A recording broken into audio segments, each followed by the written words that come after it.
Innal hamdalillah nahmaduhu wa nasta'inuhu wa nastaghfiruh wa na'udzu billahi min shururi anfusina wa sayyiati a'malina may yahdihillahu fala mudilla lahu wa may yudlil fala hadiya lahu asyhadu an la ilaha illallah wahdahu la syarika lahu wa asyhadu anna Muhammadan 'abduhu wa rasuluh. Ya ayyuhalladzina amanu taqullaha haqqa tuqatih wa la tamutunna illa wa antum muslimun. Ya ayyuhan nasu taqu rabbakumul ladzi khalaqakum min nafsin wahidah wa khalaqa minha zawjaha wa batha minhuma rijalan katsiran wa nisaa'a wattaqullaha alladzi tasaaluna bihi wal arham innallaha kana 'alaikum raqiba. Ya ayyuhalladzina amanu taqullaha wa qulu qalan sadida yuslih lakum a'malakum wa yaghfir lakum dhunubakum wa may yuti'illaha wa rasulahu faqad faza fawzan 'azima. Amma ba'd, fa nasqal hadithi kitabullah wa khairal huda huda Muhammadin sallallahu alaihi wa ala alihi wasallam wa syarrul umuri muhdatsatuha wa kullu muhdatsatin bid'ah wa kullu bid'atin dhalalah wa kullu dhalalatin finnar. Masyarul muslimin wal muslimat, hadirin hadirat rahimani Allah wa iyyakum jami'an. Ini adalah sesi yang ketiga dari serial kajian fitnah akhir zaman, di mana di bagian pertama kita telah bersama-sama belajar tentang kemunculan fitnah di akhir zaman dan karakteristiknya dan sifat-sifatnya. Kemudian di bagian yang kedua kita telah bersama-sama mempelajari macam-macam dan juga bentuk-bentuk fitnah akhir zaman. Baik itu fitnatus syubuhat yang menerpa keyakinan, pemahaman, pemikiran manusia, ataupun fitnatus syahawat yang berkaitan dengan masalah dosa dan kemaksiatan serta kemungkaran-kemungkaran. Maka insya Allah pada kesempatan malam hari ini di bagian yang ketiga ada bagian inti sebetulnya, yaitu bagaimana kita mensikapi fitnah-fitnah yang ada. Karena mau atau tidak mau, suka atau tidak suka, kita dihadapkan kepada fenomena-fenomena fitnah akhir zaman. Dan kita harus mensikapinya. Gak boleh kita itu bersikap masa bodoh. Acuh tak acuh. Karena salah satu karakteristik daripada fitnah akhir zaman itu melalaikan dan membinasakan tanpa disadari oleh korbannya. Banyak yang menjadi mangsa dan korban dari fitnah akhir zaman karena mereka menganggapnya itu sebagai hal yang biasa yang tidak perlu disikapi. Padahal hadirin hadirat rahimani Allah wa iyyakum jami'an, tidak ada seorang nabi dan utusan pun alaihi wassalatu wassalam kecuali mereka pasti telah memberikan peringatan kepada umatnya, peringatan kepada kaumnya tentang fitnah-fitnah yang bakal mereka hadapi. Sekaligus tidak lupa para nabi dan rasul alaihi wassalatu wassalam membekali mereka dengan sesuatu yang bisa mereka pakai untuk menghadapi fitnah-fitnah yang bakal mereka alami. Oleh sebab itu dalam sebuah hadis yang diriwayatkan oleh Imam Muslim rahimahullahu taala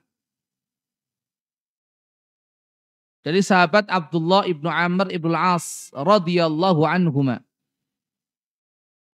Beliau berkata, qala Nabi sallallahu alaihi wasallam. Nabi sallallahu alaihi wa ala alihi wasallam bersabda, "Innahu lam yakun nabiyyun qabli illa kana haqqan alaihi an yadulla ummatahu ala khairi ma ya'lamuhu lahum wa yunzirahum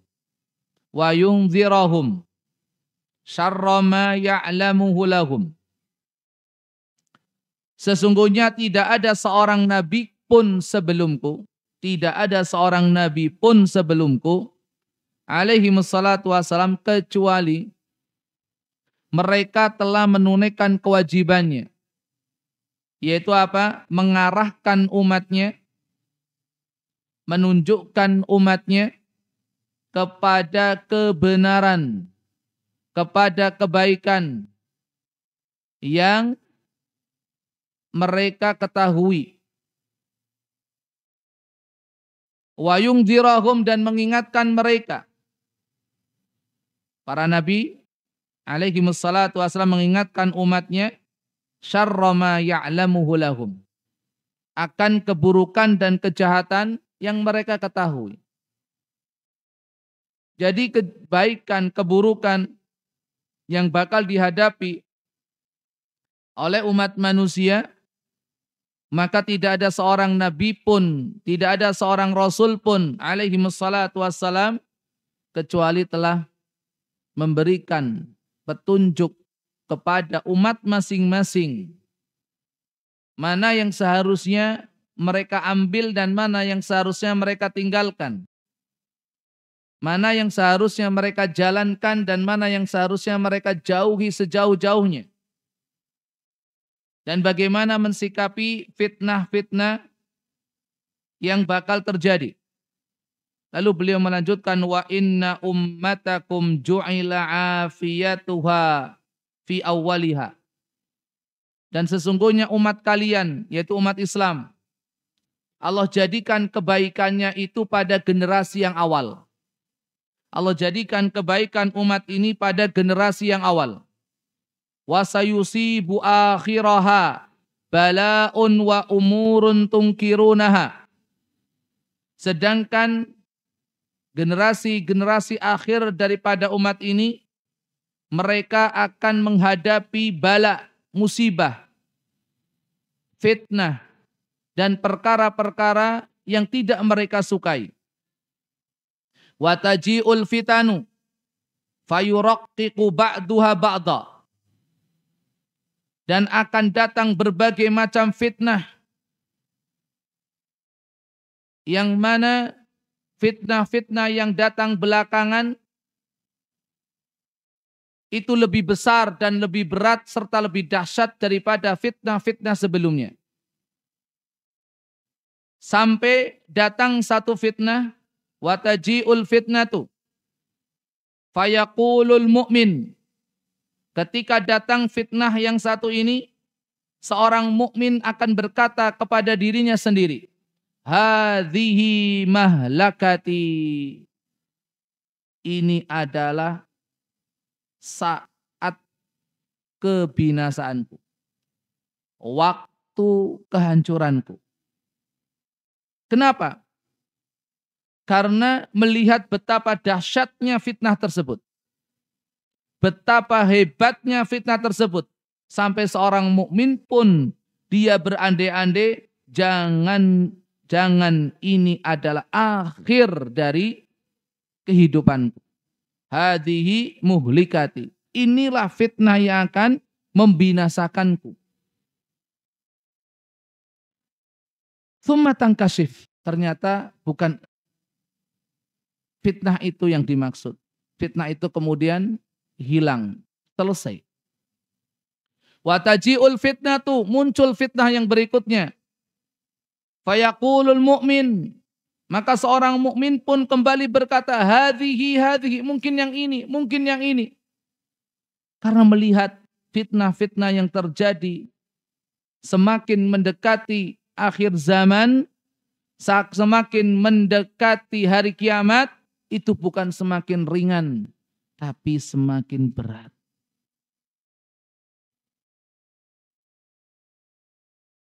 Dan ini sesuai dengan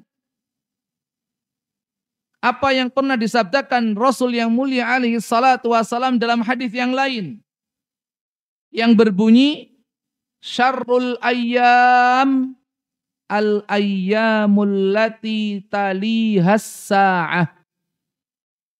Syarrul ayyam, seburuk-buruk hari,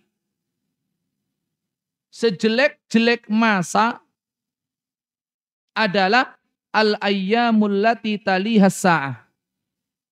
Yaitu zaman, yaitu masa, yaitu waktu yang mendekati kiamat terjadi. Yang mendekati kiamat terjadi. Maka seorang mukmin tadi, setiap kali datang fitnah, dia akan mengatakan, hadhihi muhlikati, inilah fitnah yang akan membinasakanku. Ternyata bukan. Datang fitnah yang berikutnya lebih berat lagi. Ungkapan yang sama pun disampaikan, ternyata bukan. Dan begitu seterusnya. Makanya pesan Nabi SAW apa? Faman ahabba an yuzahzaha anin nar wa yudkhilal jannah falta'tihi maniyatuhu wa huwa yu'minu billahi wal yaumil akhir wal ya'ti ilan nas alladhi yuhibbu an yu'ta ilaih. Maka barang siapa yang ingin diselamatkan dari siksaan api neraka dan dimasukkan ke dalam surga, dan ini adalah sebuah kemenangan yang nyata, sebuah kebahagiaan yang sejati, sebuah keberuntungan yang istimewa, sebagaimana difirmankan Allah Subhanahu wa taala, faman zuhziha 'anil nar wa udkhilal jannah faqad faz wa mal hayatud dunya illa mata'ul ghurur. Faman mongko utawi sapa wonge zuhziha kang diselametke sapa man anin nar saka neraka wa udkhila lan dilebokake sapa man al jannata ing swarga faqad faz, maka dia betul-betul mendapatkan kemenangan yang nyata. Barang siapa yang Allah selamatkan dari api neraka dan Allah masukkan ke dalam surga, maka dia telah mendapatkan keberuntungan, mendapatkan kebahagiaan, mendapatkan kemenangan. Wa mal hayatud dunya illa mata'ul ghurur, dan tidaklah kehidupan dunia itu adalah kecuali kenikmatan yang menipu. Nabi SAW memberikan satu arahan, barang siapa yang ingin diselamatkan dari api neraka dan dimasukkan ke dalam surga dengan kondisi fitnah yang begitu dahsyatnya, maka berbekallah dengan dua. Fal ta'ti maniyatuhu, maka hendaknya dia meninggal dunia dengan membawa dua bekal. Apa itu? Wa huwa yu'minu billahi wal yaumil akhir. Meninggal dalam kondisi beriman kepada Allah dan kepada hari akhir. Menjaga akidahnya, menjaga keimanannya, menjaga ketauhidannya sampai akhir hayat. Wala tamutunna illa wa antum muslimun. Dan janganlah kalian meninggal dunia kecuali dalam kondisi muslim. Pegang teguh akidah. Pertahankan itu ketauhidan dan keimanan. Pegang erat itu keislaman. Jangan sampai kita gadaikan. Jangan sampai kita jual belikan. Jangan sampai kita ganti dan kita rubah dengan yang lain. Bekal yang pertama, hubungan dengan Allah Subhanahu wa taala. Dan yang kedua, wal ya'ti ilan nas alladzi yuhibbu an yu'ta ilaih. Hendaknya dia bermuamalah dengan orang lain, dia bersikap dengan orang lain dengan apa yang dia ingin orang lain bermuamalah dengannya, bersikap kepadanya. Artinya bermuamalah dengan manusia dengan akhlak yang mulia, dengan akhlak yang baik, sebagaimana dia ingin orang lain pun berakhlak yang baik dan berakhlak mulia kepadanya. Hadirin hadirat rahimani Allah wa yakum jami'an. Karena semakin kesini bukan semakin ringan, bukan semakin mudah tantangan-tantangan fitnah akhir zaman, tapi justru sebaliknya. Maka kita harus bisa mengambil sikap sebagaimana yang Allah Subhanahu wa taala perintahkan dan yang Rasulullah sallallahu alaihi wasallam ajarkan dan para ulama kita praktekkan. Karena sekali lagi fitnah yang kita hadapi ini enggak main-main.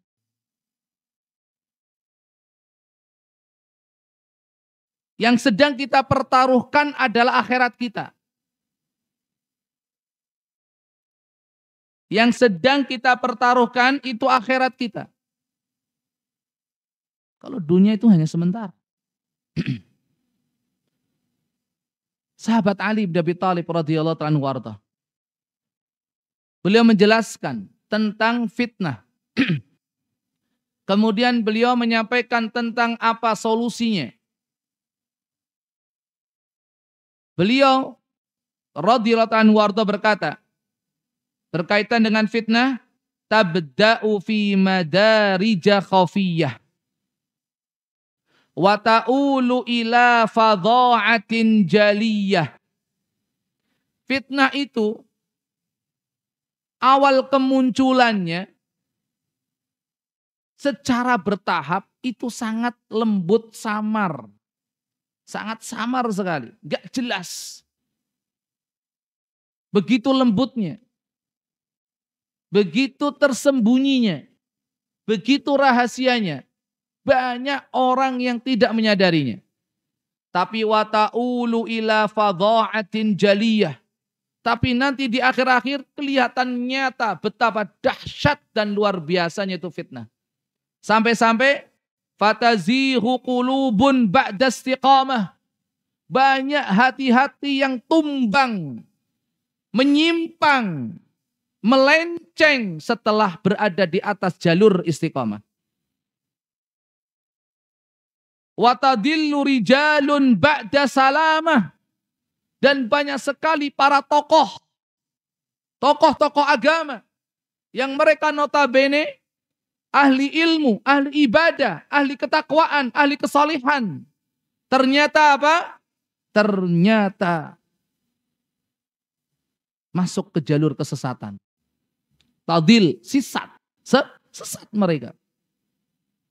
Wa takhtaliful ahwa'u 'inda hujumiha.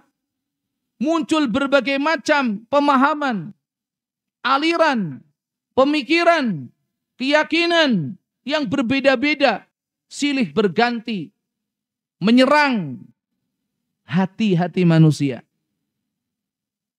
Man asyrafalaha qasamathu. Maka barang siapa yang mencoba-coba untuk mendekati fitnah-fitnah itu, pasti fitnah-fitnah itu akan melahapnya, akan memakannya, akan menghancurkannya. Waman sara fiha hatamathu. Dan barang siapa yang mengikutinya, yang berjalan mengikuti fitnah-fitnah itu, maka fitnah itu akan menginjaknya dan akan menghancurkannya. Luar biasa. Kemudian setelah itu beliau radhiyallahu anhu warda memberikan arahan dan bimbingan kepada umat Islam. Untuk apa? Untuk menjauhi fitnah-fitnah yang ada. Beliau berkata, fala takunu ansabal fitan wa a'lamal bid'ah walzamu ma uqida alaihi hablul jamaah wa buniyat alaihi arkanut ta'ah wa aqdamu ala Allahi madlumin wa la taqdamu alaihi zalimin. Maka janganlah kalian itu menjadi orang-orang yang menceburkan dirinya berkecimpung dalam berbagai macam fitnah.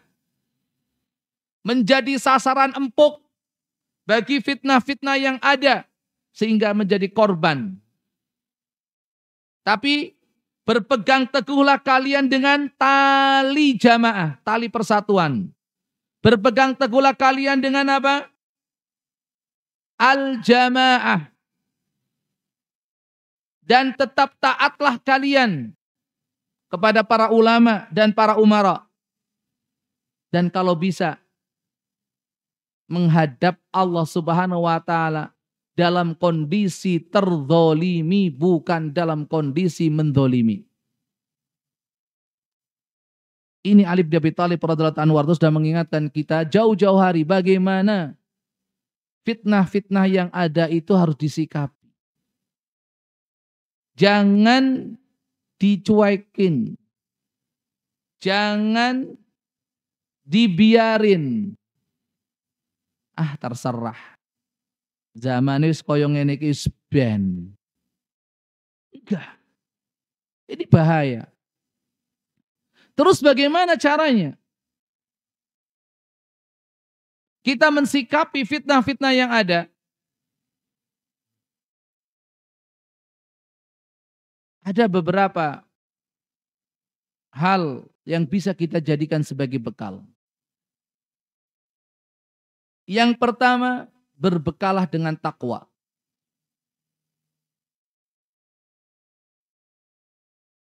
Berbekalah dengan takwa. Saat terjadi fitnah yang begitu dahsyat pada zaman tabi'in rahimahumullah jami'an, datanglah orang-orang menemui Al-Imam Talq ibnu Habib.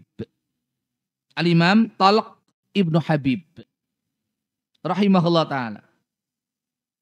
Mereka bertanya, kaifa nattaqi hadhil fitnah wa natakhallasu min syarriha. Wahai Imam, bagaimana cara kita itu mensikapi fitnah-fitnah yang ada ini biar kami selamat, biar kami tidak menjadi korbannya? Apa yang harus kami lakukan? Kata beliau rahimahullah ta'ala, ittaqu hadhil fitnata bitaqwallahi ta'ala. Ittaqu hadhil fitnata bitaqwallahi ta'ala. Hadapilah fitnah-fitnah yang ada ini dengan takwa kepada Allah Subhanahu wa taala. Hadapi dengan takwa. Mungkin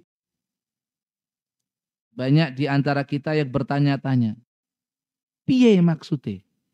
Apa maksudnya? Ya, menghadapi fitnah dengan bermodalkan takwa. Maksudnya apa? Dan pertanyaan ini pula yang disampaikan oleh orang-orang pada saat itu kepada Imam Talq ibnu Habib rahimahullah ta'ala. Mereka bertanya, ajmil lana taqwa. Tolong jelaskan kepada kami apa yang dimaksud dengan takwa yang Anda sampaikan tadi sebagai bekal kami menghadapi fitnah-fitnah yang ada ini. Kemudian Imam Talq ibnu Habib rahimahullah ta'ala berkata, takwa Allah, bertakwa kepada itu maknanya apa? Anta'mala bi ta'atillah ala nurim minallah tarju thawaballah wa antatruka maksiatallah ala nurim minallah takhafu iqaballah atau takhafu adzaballah. Yang namanya takwa kepada Allah itu ada dua sisi dan masing-masing sisi ada 3 poin. Sisi yang pertama dari takwa itu apa? Menjalankan perintah. Sisi yang kedua adalah apa? Meninggalkan larangan.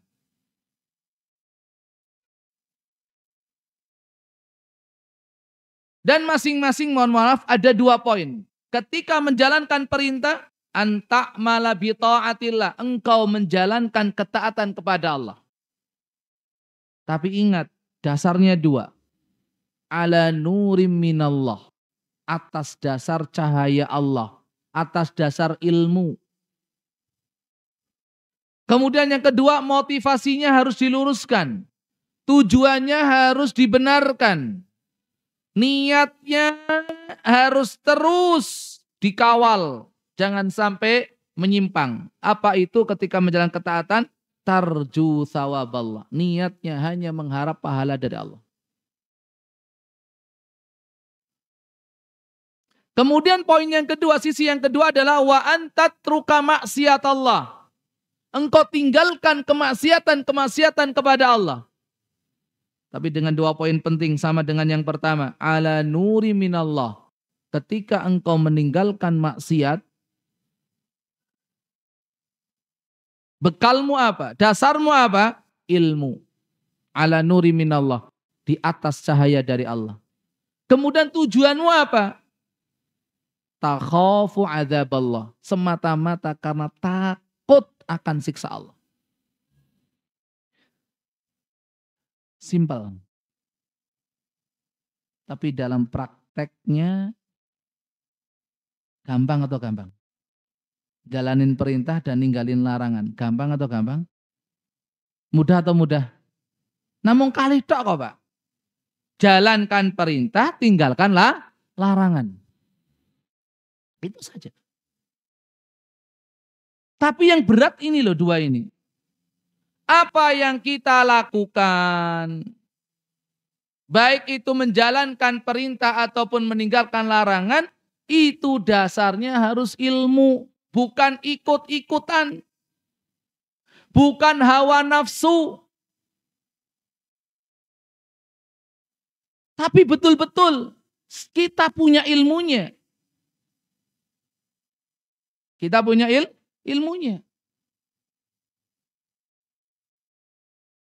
Dan yang paling berat itu poin yang kedua, niatnya. Kita sudah punya ilmu sebagai bekal beribadah kepada Allah Subhanahu wa taala. Tapi kadang niat itu yang susah untuk kita kendalikan. Ada saja niatan-niatan yang bersifat duniawi. Tujuan-tujuan untuk kepentingan pribadi. Ini insya Allah menjalankan perintah sesuai kemampuan, meninggalkan larangan, insya Allah kita bisa. Untuk belajar, alhamdulillah Allah mudahkan. Memberikan taufik kepada kita untuk bisa melangkahkan kaki ke tempat-tempat kajian guna menuntut ilmu. Tapi yang kadang susah itu adalah urusan hati. Urusan hati. Kenapa takwa bisa menjadi bekal dalam menghadapi fitnah-fitnah yang ada di akhir zaman? Karena jelas Allah Subhanahu wa taala sudah menjanjikan di dalam beberapa ayat, di antaranya apa yang Allah Subhanahu wa taala sampaikan di rentetan ayat yang terdapat di dalam surat At-Talaq.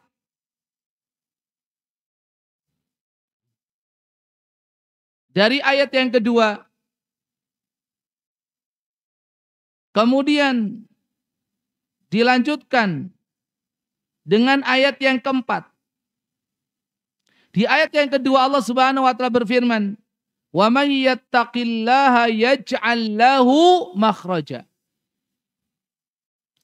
Dan barang siapa yang bertakwa kepada Allah Subhanahu wa taala, maka Allah akan memberikan kepadanya jalan keluar.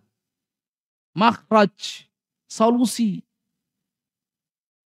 atas segala masalah, atas segala fitnah yang dihadapi. Janji Allah. Dan di dalam ayat yang keempat, Allah Subhanahu wa taala berfirman, "Wa may yattaqillaha yaj'al lahu min amrihi yusra."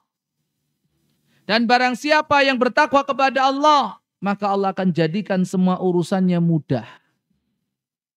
Ketika menghadapi fitnah, mudah. Demikian juga Allah Subhanahu wa taala firmankan di dalam ayat yang lain, janji Allah bagi orang-orang yang bertakwa, Allah berikan kepadanya furqan, pembeda, yaitu ilmu yang bermanfaat, yang dengannya orang itu bisa membedakan mana hak, mana batil, mana benar, mana salah. Dalam surat Al-Anfal 29. Al-Anfal 29 Allah berfirman, "Ya ayyuhalladzina amanu in tattaqullaha yaj'al lakum furqana." Wahai orang-orang yang beriman, in tattaqullah, jikalau kalian takwa kepada Allah, yaj'al lakum furqana, Allah akan memberikan kepada kalian Al-Furqan. Al-Furqan itu apa? Ilmu. Ilmu.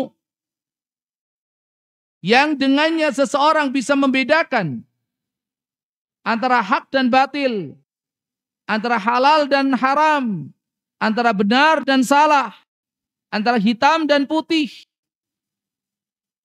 Kuncinya takwa. Maka terkadang sebagian kita itu tertipu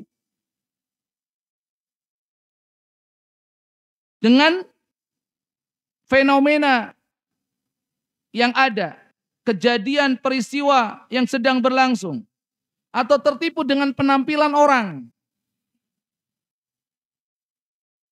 Podo-podo pakaiannya, sama-sama penampilannya. Bahkan terkadang sama-sama ngajinya. Sama-sama kitab rujukannya. Sama-sama ngaji. Tapi beda narasumber. Penampilannya sama. Kitab yang dipakai sama. Tapi yang membedakan adalah apa? Siapa yang mengajarinya? Dari mana dia berguru? Kepada siapa dia menuntut ilmu? Itulah yang akhirnya nanti akan membedakan pola pikir, pemahaman, keyakinan. Penampilannya sama. Ngaji ya podo-podo ngaji nih.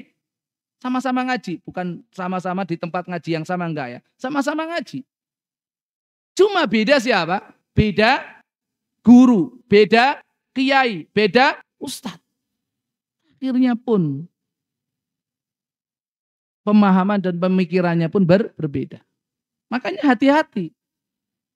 Ya kan? Tidak semua orang yang berpenampilan seperti ini dan itu,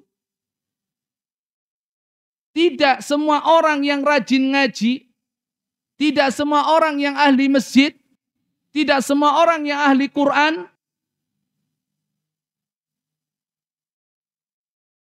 itu pemikirannya sama, pemahamannya sama, enggak. Enggak. Buktinya apa? Penampilan luar antara Abu Jahal, Abu Lahab, dan sahabat-sahabat Quraisy yang lain, sama atau tidak? Sama atau tidak? Di zaman Rasulullah SAW, penampilan Abu Jahal, Abu Lahab, dengan penampilan Abu Bakar, Umar, Utsman, radhiyallahu anhum majma'in, kira-kira secara penampilan luar sama atau tidak? Sama kan? Apakah mereka sama? Enggak. Yang satu ini golongan orang-orang kafir, yang satu adalah golongan sahabat mulia radhiyallahu anhum ajmain. Itu dari penampilan. Demikian juga sekarang sama-sama sholat jamaah di masjid, sama-sama ngaji. Apakah pemikiran dan pemahamannya sama? Belum tentu. Belum tentu. Makanya kita harus berhati-hati. Harus berhati-hati. Orang-orang munafikun di zaman Nabi alaihi salatu wasalam, ingat, orang-orang munafikun di zaman Nabi SAW, mereka ya sholat jamaah bareng Rasulullah. Mereka ya berangkat jihad bareng Rasulullah. Mereka juga berpuasa Ramadan bareng Rasulullah SAW. Mereka juga bermajlis di majlis Rasulullah SAW. Ngaji sama Rasulullah SAW. Mereka juga sedekah sebagaimana para sahabat yang lain. Radhiyallahu anhum ajmain. Tapi apakah mereka sama dengan sahabat-sahabat Nabi alaihi salatu wasallam? Wa radhiyallahu anhum ajmain? Tidak. Tidak. Makanya jangan mudah kita tertipu. Jangan mudah kita tertipu. Nah, untuk membedakan ini gimana caranya? Takwa. Janji Allah Subhanahu wa taala, yaj'al lakum furqana. Berikan kepada kalian apa? Furqan. Pembeda antara hak dan batil, antara benar dan salah. Jadi ngaji saja nggak cukup. Butuh apa? Butuh takwa yang sebenar-benar takwa. Yang dasarnya dua. Takwa yang dilakukan berdasarkan ilmu dan takwa yang orientasinya semata-mata mengharap ridho Allah Subhanahu wa taala. Ini. Makanya kita juga harus waspada pula. Ya. Dengan orang-orang yang mungkin penampilannya sama-sama ngaji, ya, ahli masjid, ahli ibadah, jebulane pemikirannya kok rada beda, menyimpang dari apa yang Rasulullah SAW ajarkan. Ini harus hati-hati. Kenapa takwa dijadikan sebagai landasan untuk menghadapi fitnah-fitnah yang ada? Allah Subhanahu wa taala berfirman di ayat terpanjang di dalam Al-Quran. Di ayat terpanjang dalam Al-Quran, yaitu ayat apa? Utang. Di penghujung ayat, Allah Subhanahu wa taala berfirman apa? Wattaqullaha wa yu'allimukumullah. Wattaqullah wa yu'allimukumullah. Dan bertakwalah kalian kepada Allah. Dan Allah akan memberikan ilmu kepada kalian. Ini kunci nih takwanya. Kunci. Makanya dari pengertian takwa yang tadi dijabarkan oleh Al-Imam Talq Ibnu Habib rahimahullah ta'ala, ada dua turunan. Sebagai bekal kita yang kedua dan yang ketiga. Selain takwa. Yaitu apa? Perbanyak ibadah. Mendekatkan diri kepada Allah Subhanahu wa taala. Karena Rasul yang mulia alaihi salatu wassalam dalam sebuah hadis yang diriwayatkan Imam Muslim rahimahullah taala dari sahabat Abu Hurairah radhiyallahu anhu warda, anna Rasulullah sallallahu alaihi wasallam qaal, bahwasanya Rasulullah sallallahu alaihi wasallam bersabda,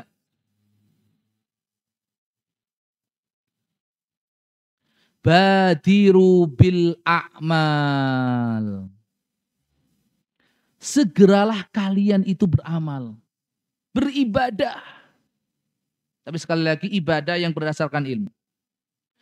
Segeralah kalian beribadah, beramal, fitanan sebelum datangnya berbagai macam fitnah. Yang datangnya itu kaqita'il lailil mudlim. Ini hadis sudah kita bahas di pertemuan pertama. Yang datangnya itu bagaikan potongan malam yang gelap gulita. Bagaikan potongan-potongan malam yang gelap gulita. Sehingga membuat orang itu bingung, bimbang, ragu-ragu. Sampai-sampai dikatakan oleh Nabi alaihi salatu wassalam, yusbihur rajulu mu'minan wa yumsi kafira. Au yumsi mu'minan wa yusbihu kafira. Yabi'u dinahu bi'aradin minad dunya. Di pagi hari, seseorang masih kedapatan dia sebagai seorang mukmin. Di sore hari sudah ganti baju. Menjadi kafir. Atau sore hari masih mukmin. Pagi hari sudah berubah kafir. Kenapa? Adanya fitnah-fitnah yang luar biasa tadi. Maka solusinya kata Nabi alaihi salatu wassalam, maka mensikapinya kata Nabi alaihi salatu wassalam, badiru bil a'mal. Fokus ibadah. Fokus beramal. Kenapa mereka melakukan seperti itu? Yabi'u dinahu bi'aradin minad dunya. Dia jual agamanya. Dia jual agamanya dengan kenikmatan-kenikmatan dunia yang fana. Keuntungan dunia yang sementara. Dijual akidahnya, dijual keyakinannya. Digadaikan itu pemahamannya demi dunia. Entah itu jabatan, entah itu kedudukan, entah itu kekayaan, atau yang lainnya. Karena itulah tidak heran ketika Nabi alaihi salatu wassalam memberikan kabar gembira kepada siapapun yang saat menghadapi fitnah, dia mensikapinya dengan ibadah. Di mana beribadah di zaman fitnah itu pahalanya luar biasa. Sebagai motivasi buat kita, Nabi yang mulia alaihi salatu wassalam bersabda, al-ibadatu fil haraji kahijratin ilayya. Ibadah di zaman fitnah itu pahalanya seperti hijrahnya seseorang berjumpa Rasulullah SAW di kota Madinah. Pahalanya seperti hijrah bertemu Rasulullah SAW.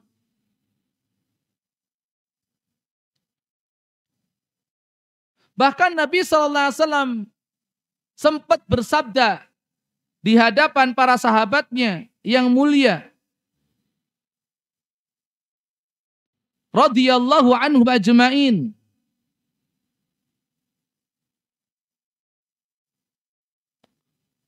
Beliau bersabda tentang orang yang beramal, beribadah di zaman fitnah. Dalam hadis Abu Tha'labah radhiyallahu anhu wardah, riwayat Imam At-Tirmidzi nomor 3058. Dan juga Imam Abu Dawud nomor 4341. Imam Ibnu Majah nomor 4014. Dan yang lainnya rahimahumullah jami'an dengan sanad yang sahih. Nabi sallallahu alaihi wasallam bersabda, "Inna min waraikum ayyaman." Sesungguhnya di belakang kalian akan terjadi berbagai macam fitnah. Kata Nabi alaihi salatu wasallam di hadapan para sahabat. Setelah kalian itu tiada, setelah kalian semua meninggal dunia, umat ini akan menghadapi fitnah yang sangat banyak sekali. Di mana as-sabru fihinna mithlul qabdi 'alal jamr. Di mana seseorang yang mengambil sikap sabar dalam menjalankan ajaran Islam, dalam mengikuti sunnah-sunnah yang Rasulullah SAW ajarkan, itu bagaikan memegang bara api. Lil'amili fihinna mithlu ajri khamsina rajulan ya'maluna mithla amalikum. Lil'amili fihinna, bagi orang yang beramal, beribadah di zaman-zaman yang penuh fitnah tadi, itu mendapatkan pahala mithlu ajri khamsina rajulan ya'maluna mithla amalikum. Mendapatkan pahala seperti pahala 50 orang yang beramal seperti amal ibadah kalian sekarang ini. Masya Allah. Bukan hanya satu amalan satu orang sahabat. Tidak. Amalan 50 orang sahabat.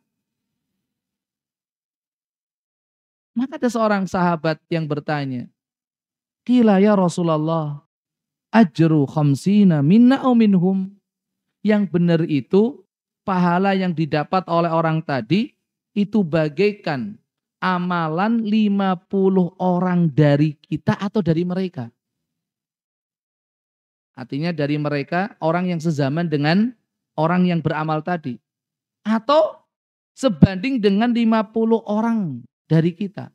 Nabi SAW menjawab, bal ajru khamsina minkum. Enggak.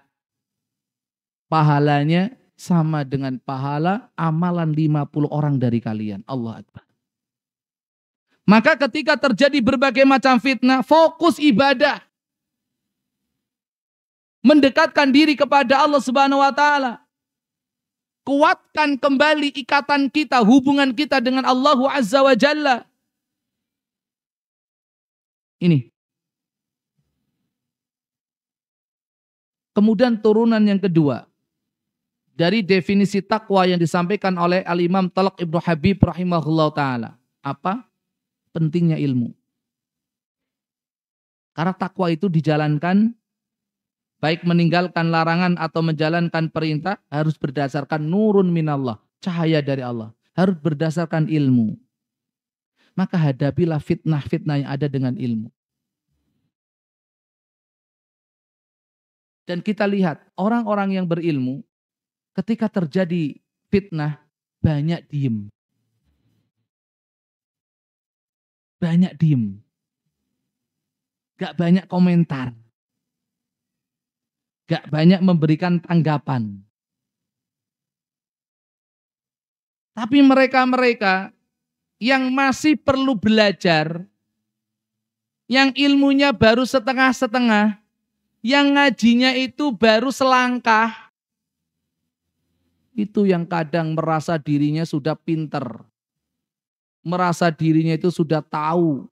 Akhirnya apa begitu mudahnya mensikapi fitnah-fitnah yang ada, mengomentari kejadian-kejadian dan peristiwa-peristiwa yang ada.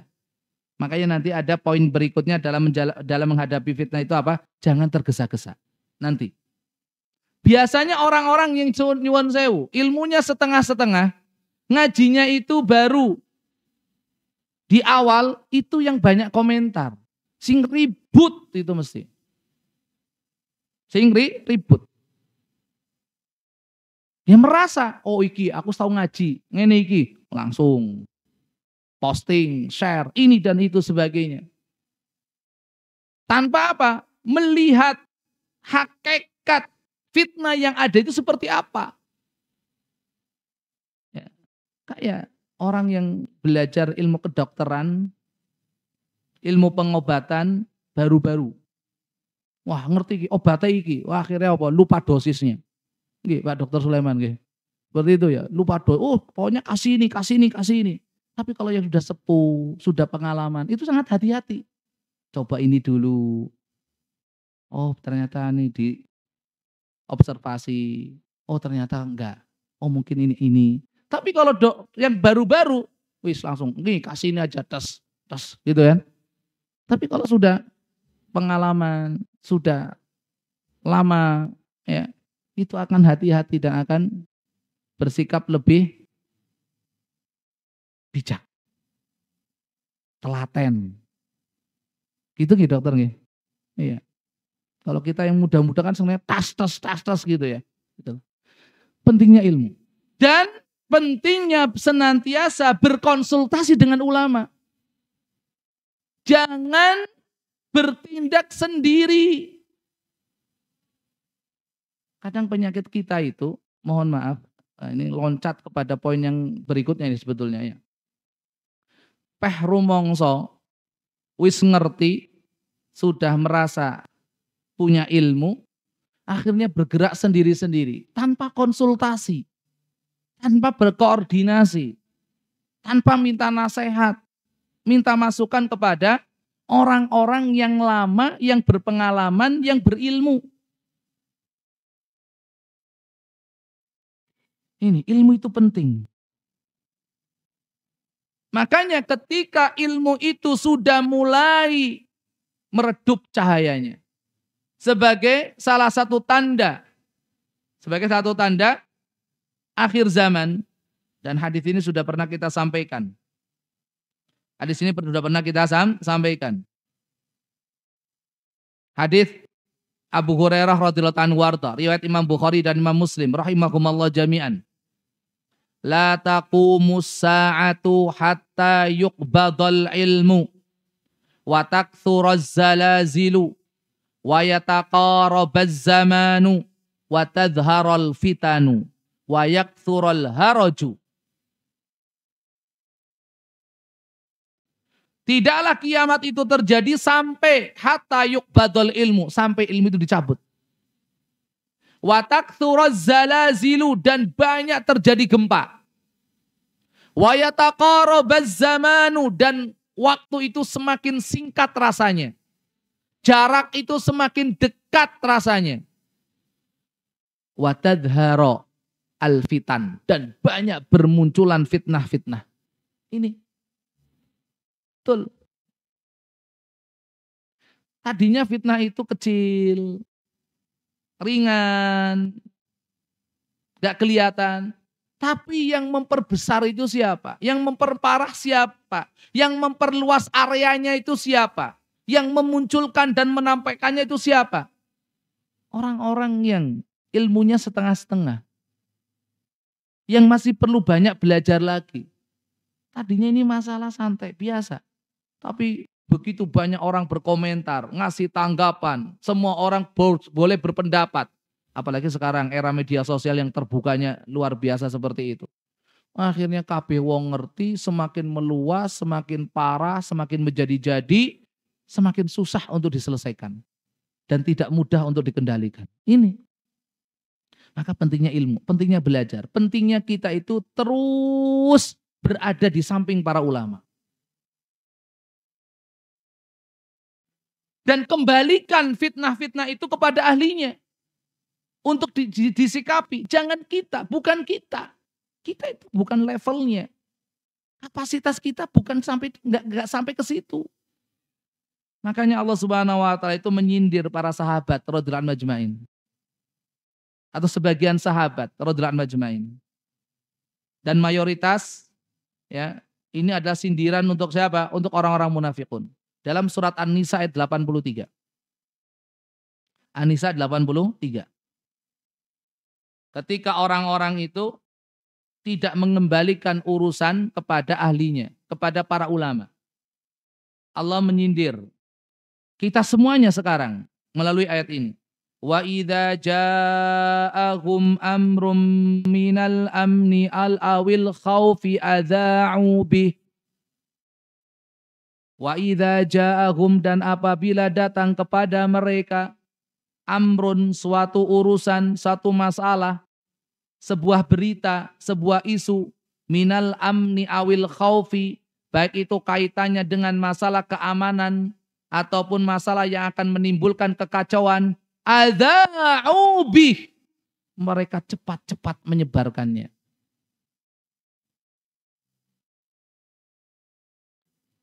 Cepat-cepat mengomentarinya, cepat-cepat menanggapinya. Cepat-cepat memposting dan menge-share kemana-mana. Lalu arahannya apa? Arahan Allah Subhanahu wa taala adalah walau radduhu ilar rasuli wa ila ulil amri minhum. Tidakkah mereka mengembalikan urusan itu, berita itu, isu itu, masalah itu kepada siapa? Kepada Rasulullah SAW. Beliau masih ada. Atau kepada ulul amri, yaitu pemerintah dan ulama dan umara. Jangan ditanggapi sendiri, jangan disikapi sendiri. Jangan diputuskan sendiri. Kembalikan kepada ahlinya. Rasulullah selama masih ada.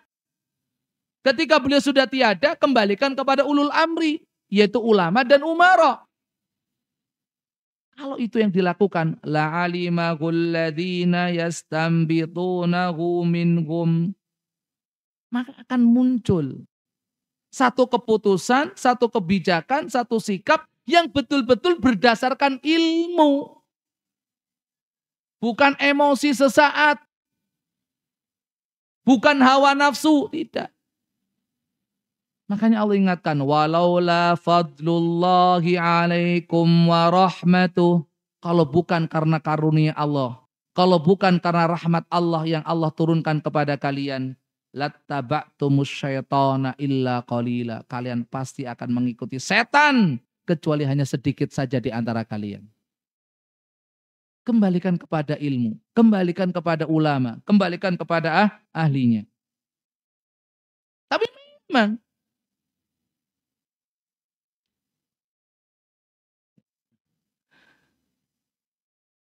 ketika zaman sudah jauh dari masa kenabian, cahaya ilmu akan semakin redup. Berkata Syekhul Islam Ibnu Taimiyah rahimahullah ta'ala, "Idzan qata'anin nasi nurun nubuwah, waqa'u fi zulmatil fitan." Ini. "Idzan qata'anin nasi nurun nubuwah." Ketika cahaya kenabian sudah putus dari manusia. Apa yang terjadi? Waqa'u fi zulmatil fitan. Manusia akan terjatuh ke dalam kegelapan berbagai macam fitnah. Maka pentingnya kita kembali ke ilmu, ngaji, sering berkonsultasi, koordinasi dengan para sesepuh, dengan para ulama, dengan para ahli, dengan orang-orang yang punya pengalaman lebih dahulu. Ya, para pendahulu kita, jangan ya duwe kemampuan, duwe kemauan, ya pingine sakarepe dhewe. Tanyakan. Kira-kira nek ngene iki piye? Konsultasikan, koordinasikan, komunikasikan. Ini. Tanya kepada yang lain, yang lebih tahu dengan kondisi yang ada. Oleh sebab itu dikatakan oleh Al-Imam Ibnu Qayyim rahimahullah ta'ala. Beliau mengatakan apa? Wa kunna idza ishtadda binal khauf wa sa'at minnadz dzunun wa daqat binal ardu atainahu fama huwa illa antarahu wa nasma'a kalamahu fayadhhabu dzalika kulluhu anna. Pengakuan Al-Imam Ibnu Qayyim rahimahullah ta'ala. Ketika kami menghadapi ketakutan yang luar biasa, mendapatkan persoalan yang sangat berat membebani kita, fitnah yang datang bertubi-tubi menghampiri kita, maka apa yang dilakukan? Kami pun akhirnya pergi bersama-sama menemui guru kami, yaitu Syekhul Islam Ibnu Taimiyah rahimahullah ta'ala. Untuk apa? Untuk meminta nasihat. Untuk meminta wejangan. Begitu kami mendapatkan nasihat-nasihat dari beliau, kami mendapatkan pencerahan, tercerahkan hati kami, terbuka pikiran kami, menjadi ringan beban kami. Ini barokah ketemu ulama, konsultasi dengan ulama. Ya.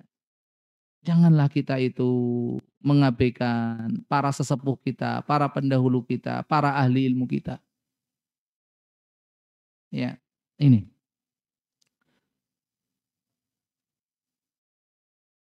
Inilah yang dilakukan oleh para generasi salaf kita tadi.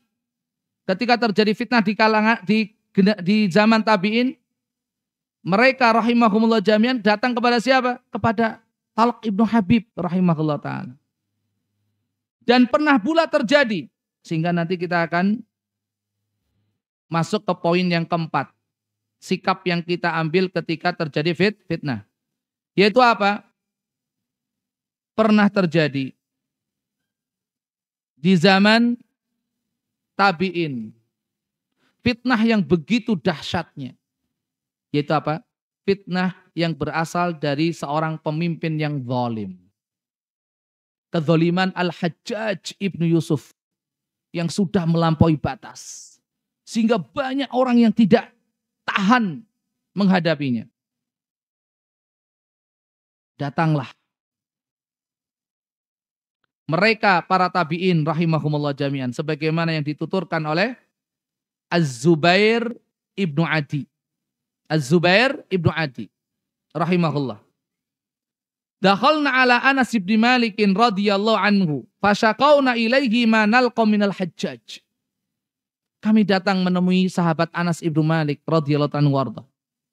Lihat keterkaitan mereka dengan ulama begitu kuatnya. Mereka tidak mau mengambil sikap sendiri, tidak mau mengambil keputusan sendiri. Kami temui Anas ibnu Malik radhiyallahu anhu warda untuk curhat masalah kezaliman al-Hajjaj. Kezaliman penguasa pada waktu itu. Apa jawaban Anas ibnu Malik radhiyallahu anhu warda? Isbiru. La ya'ti 'alaikum zamanun illa walladhi ba'dahu syarrun minhu hatta talqaw rabbakum. Sami'tu hadza min nabiyyikum sallallahu alaihi wasallam. Sabar. Maka poin yang keempat adalah hadapi fitnah dengan sabar. Hasil konsultasi para tabi'in rahimahumullah jami'an dengan sahabat Anas ibnu Malik radhiyallahu anhu warda. Yaitu apa? Kembalikan kepada para ulama. Bertanya kepada para ulama. Sabar. Isbiru. Kenapa? La ya'ti 'alaikum zamanun illa walladhi ba'dahu syarrun minhu. Karena tidak akan datang satu zaman kecuali yang berikutnya, zaman yang berikutnya itu lebih buruk daripada zaman yang sebelumnya. Dan aku mendengar ini langsung dari Rasulullah sallallahu alaihi wasallam, nabi kalian. Ini. Tidak ada bekal yang lebih utama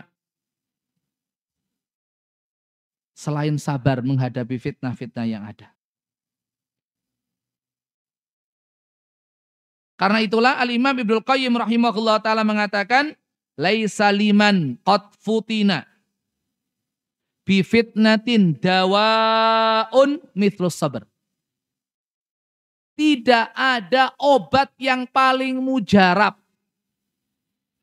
bagi orang yang sedang menghadapi fitnah selain kesabaran.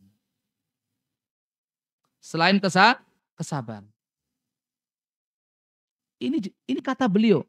Kata Imam Ibnu Qayyim rahimahullah ta'ala. Sabar sudah. Karena fitnah itu ujian. Dan saat seorang mukmin diuji, sikap yang terbaik untuk diambil adalah apa? Sabar. Sabar. Dan ketika seseorang itu bisa sabar dalam menghadapi fitnah, sudah disampaikan oleh Nabi alaihi salatu wasallam tadi. Sabar dalam ujian, menghadapi fitnah, terus istiqomah di atas jalan kebenaran, itu bagaikan memegang bara api. Itu memang sakit, pedih, perih.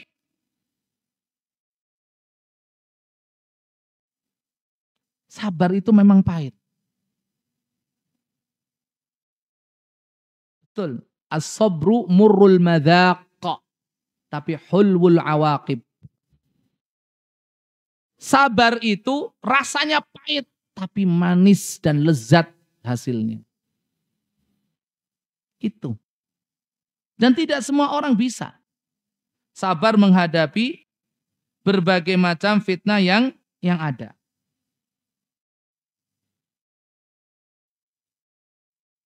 Dan Nabi SAW dalam hadis dari Imam Tabrani rahimahullah telah mengatakan, inna min waraikum zamanu sabrin. Sesungguhnya di belakang kalian itu akan muncul zaman-zaman yang mengharuskan orang itu bersikap sabar. Lil mutamassiki fihi ajru khamsina syahidan minkum. Ini lebih lagi. Bagi orang yang berpegang teguh dengan ajaran Islam, sunnah Rasulullah SAW di zaman tersebut, mendapatkan pahala seperti pahala 50 orang yang mati syahid dari kalian. Yaitu dari para sahabat. 50 orang mati syahid. Makanya sabar.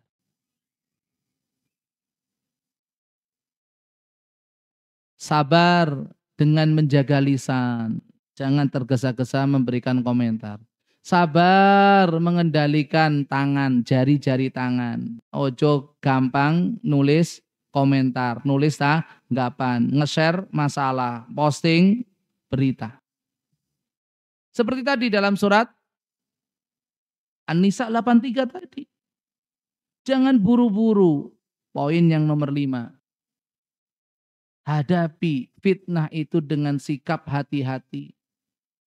Dengan sikap at-ta'anni. Ojo kesusu. Jangan tergesa-gesa. Karena penyakit kita seperti itu.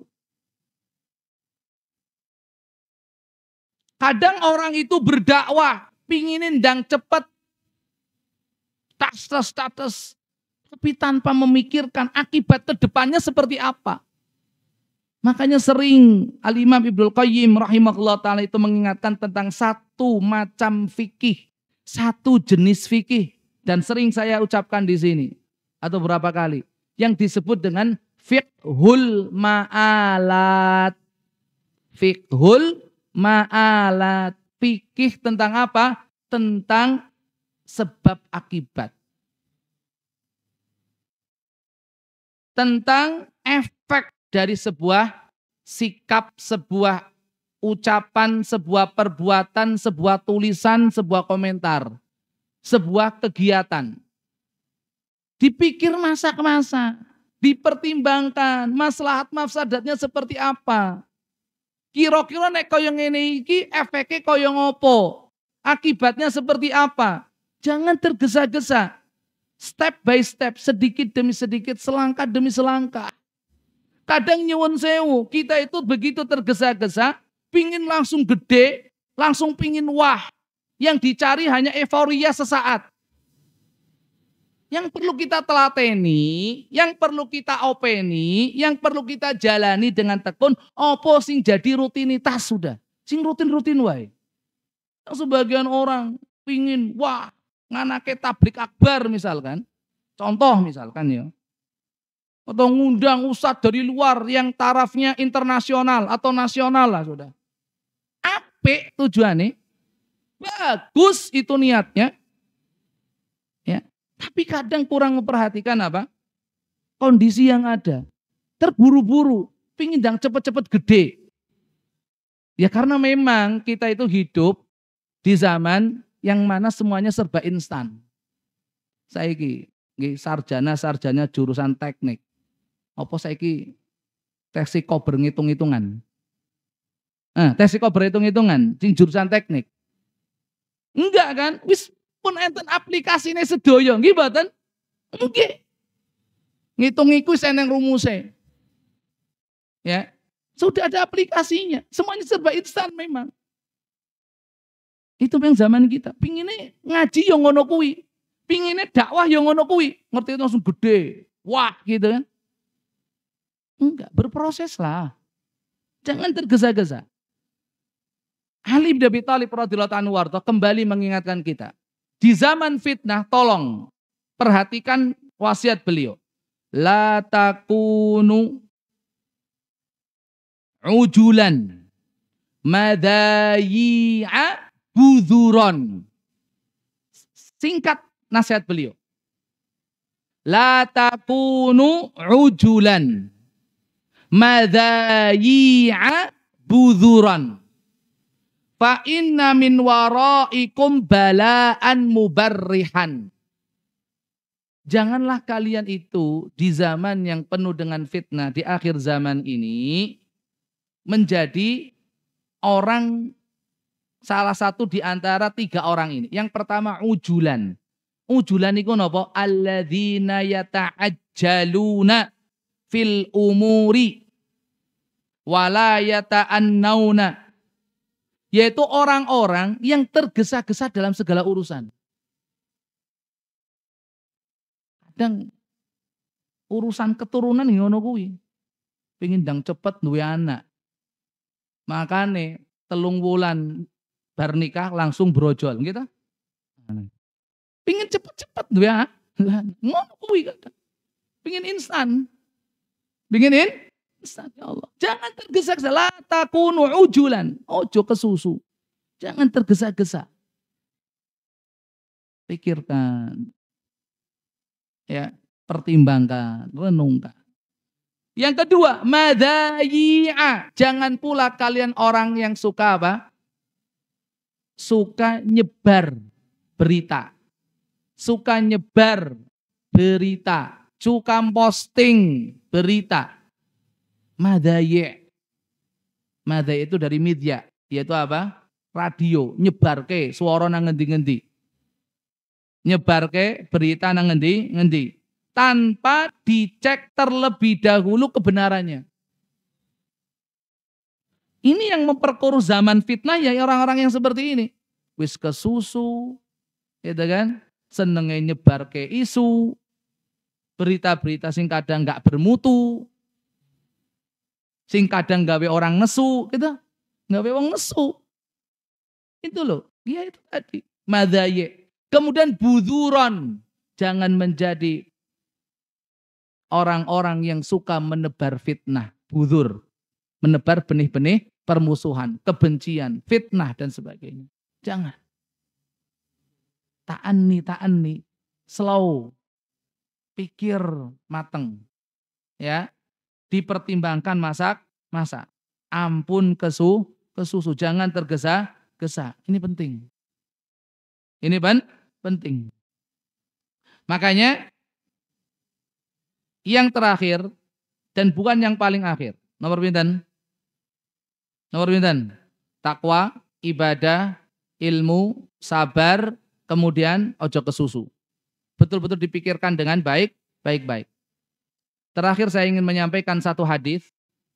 Ini nasihat yang sangat bermanfaat dari Nabi alaihi salatu wasalam, yang mana poin-poin yang beliau sampaikan nanti kita bahas pada bagian yang keempat insyaallah jika ada kesempatan.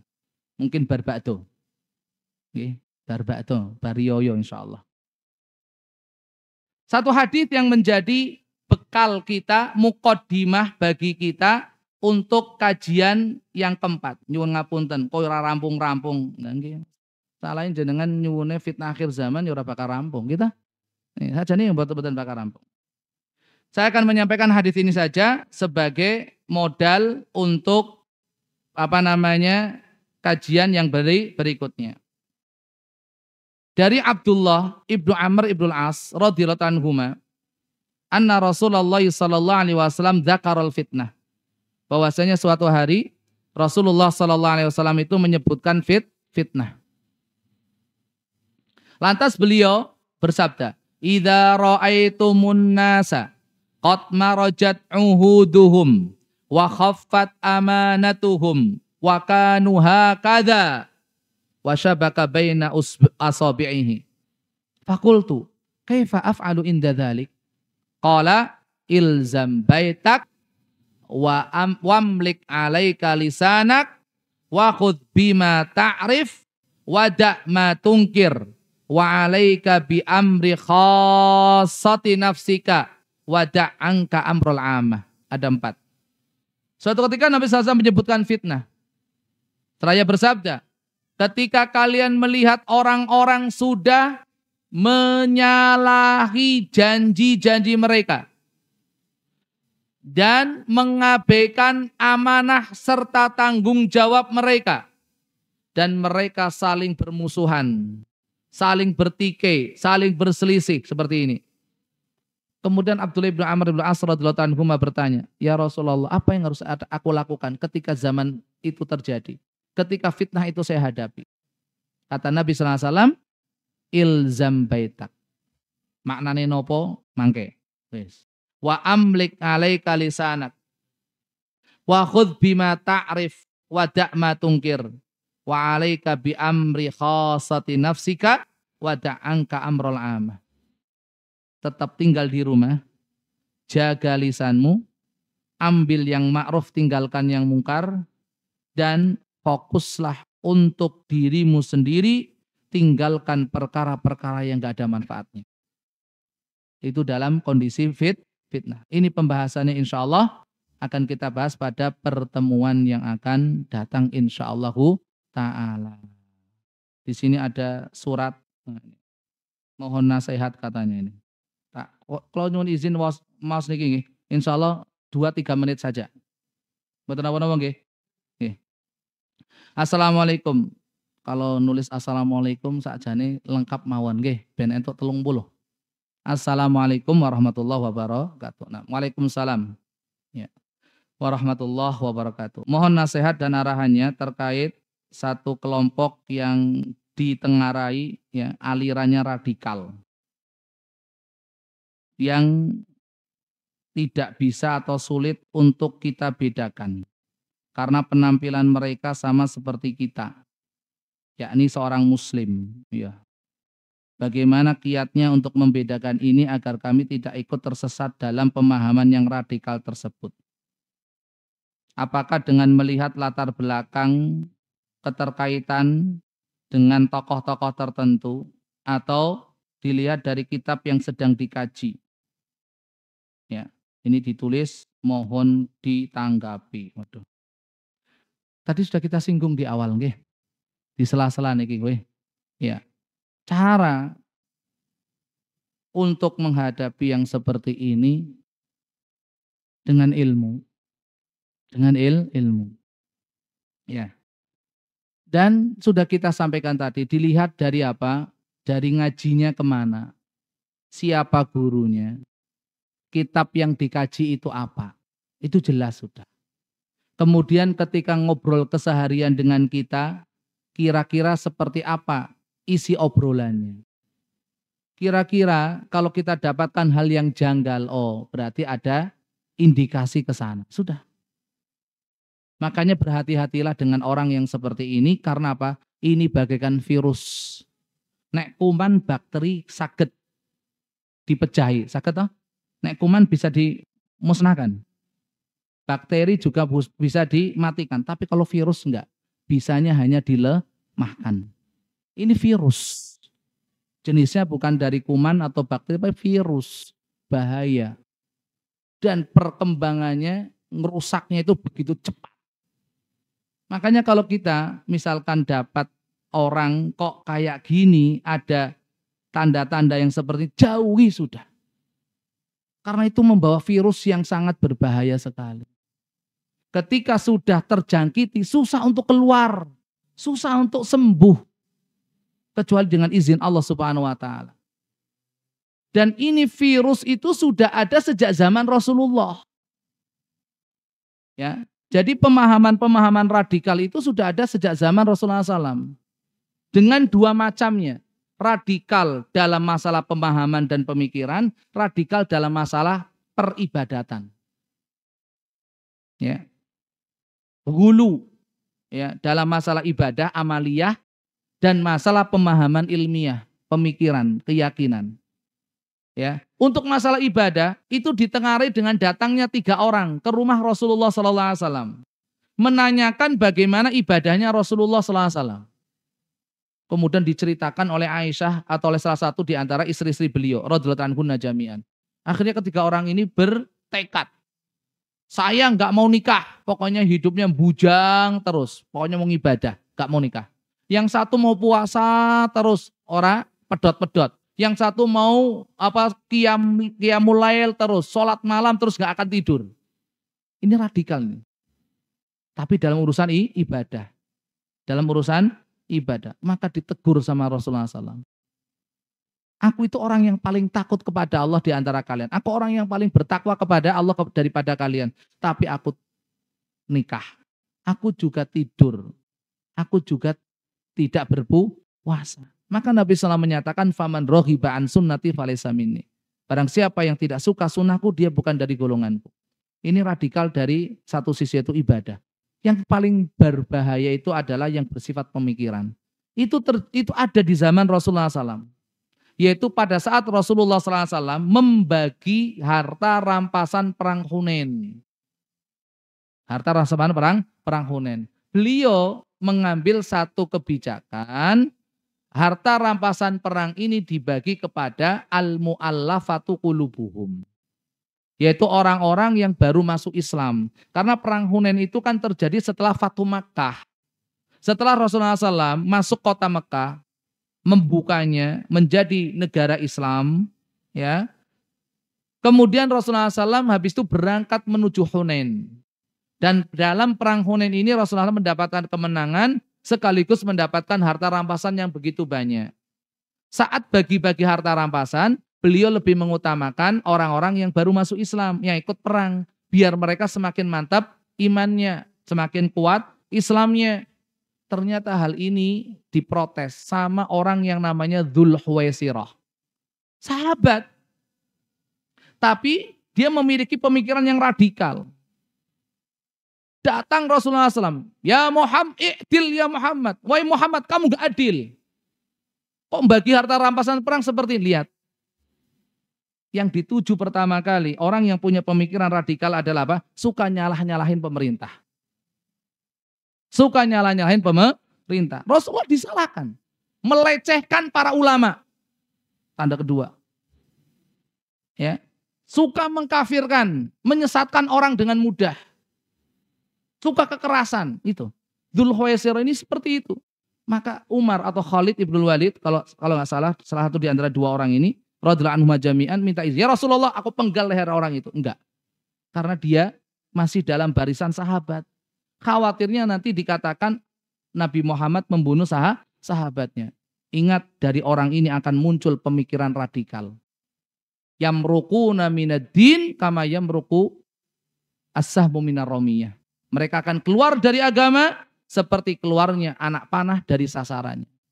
Dan orang-orang seperti inilah yang kemudian ya membuat satu kelompok di masa Ali bin Abi Thalib radhiyallahu anhu wardah. Kelompok radikal yang kemudian diperangi oleh Ali bin Abi Thalib radhiyallahu anhu wardah atas pesan dan wasiat Rasulullah sallallahu alaihi wasallam.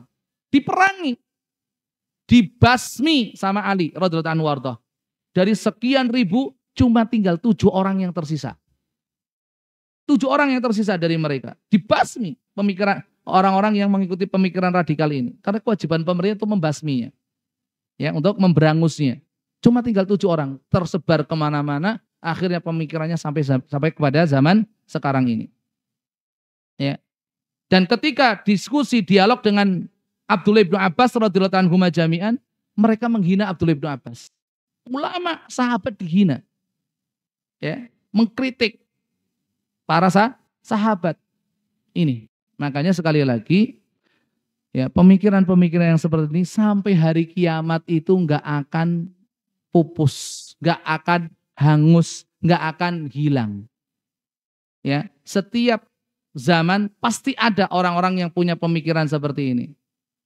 Dan kewajiban pemerintah adalah untuk sebagaimana pesan Rasulullah SAW, untuk mensikapinya dengan serius. Kalau bisa diajak dialog-dialog. Seperti yang dilakukan oleh Abdullah bin Abbas. Kalau enggak, dialog enggak mempan, mereka tetap bersikukuh dengan pemahamannya, Ali turun tangan, radhiyallahu anhu sebagai khalifah, memerangi mereka. Itu. Dan itu legal secara syar'i. Berdasarkan hadis-hadis Nabi alaihi salatu wasallam. Karena tidak ada satupun kelompok yang Nabi SAW banyak memberikan peringatan di dalam hadis-hadisnya selain kelompok radikal yang satu ini. Yang lain Rasulullah hampir tidak menyebut. Tapi ini puluhan hadis. Puluhan hadis sebelum beliau meninggal dunia. Bahkan beliau pernah bertekad, kalau aku menemukan mereka, aku akan basmi mereka. Itu Nabi yang bersabda. Itu Nabi yang bersabda alaihi salatu wassalam. Makanya kalau kita tidak belajar, kita enggak sinau, kita enggak dekat-dekat dengan para ulama yang benar pemahamannya. Hati-hati. Hati-hati. Karena setiap zaman ada. Terakhir mereka itu nanti akan bergabung dengan pasukannya Dajjal. Akan bergabung dengan pasukannya Dajjal. Na'udzubillah min dzalik. Ini saja ya. Jadi bagaimana cara membedakannya itu tadi? Dengan kita memperkuat takwa kita, terus belajar yang serius. Kalau ingin menengarainya, lihat dari siapa mereka belajar, gurunya siapa, kitab-kitab yang dikaji itu seperti apa. Kita mungkin itu sebagai langkah dasarnya untuk mengetahui ciri-cirinya. Kemudian dengan obrolan-obrolan kira-kira seperti apa. Ya, itu saja. Yang penting kita harus jaga diri.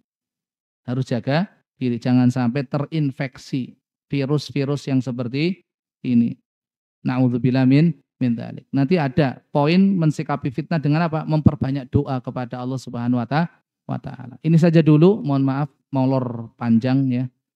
Semoga apa yang kita bahas, kita kaji yang belum selesai ini ya, pada kesempatan malam hari ini Allah Subhanahu wa taala jadikan sebagai ilmu yang bermanfaat khususnya untuk diri kami pribadi, umumnya kagem panjenengan sami. Mohon maaf atas segala kekurangan, kebenaran semata dari Allah Subhanahu wa taala. Kesalahan kekurangan berasal dari kelemahan pribadi saya. Semoga Allah Subhanahu wa taala mengampuninya dan sudi kiranya hadirin hadirat semua untuk memaafkannya. Aku qouli hadza subhanakallahumma wa bihamdika asyhadu an la ilaha illa anta astaghfiruka wa atubu ilaik. Assalamualaikum warahmatullahi wabarakatuh.